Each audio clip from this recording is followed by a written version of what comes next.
اعوذ باللہ من الشیطان الرجیم، بسم اللہ الرحمن الرحیم۔ 27ویں رجب کے دن کے اعمال۔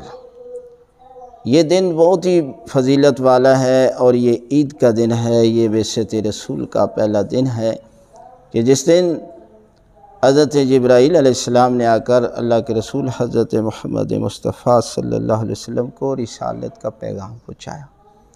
اس لیے یہ ان 4 دنوں میں سے ایک دن ہے کہ جس دن روزہ رکھنے کا بہت بڑا ثواب بیان کیا گیا۔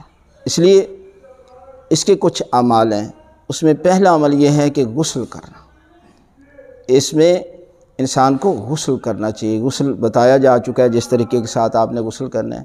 اس کے بعد روزہ رکھنا ہے۔ اس کے روزے کے متعلق کہا کہ وہ 4 دن ہیں کہ جن دنوں میں روزہ رکھنے کی بڑی تاکید کی گئی ہے۔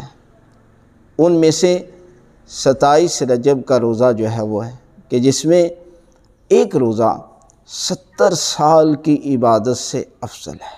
اس کے بعد تیسرا عمل ہے صلوات پڑھنا، یعنی زیادہ سے زیادہ جو ہے وہ درود پاک کی تلاوت کریں۔ اور چوتھا عمل ہے رسول خدا صلی اللہ علیہ وسلم اور حضرت امیر المومنین کی زیارت کرنا۔ 5واں عمل ہے 12 رکعت نماز جو ہے وہ 2 کر کے پڑھنی ہے۔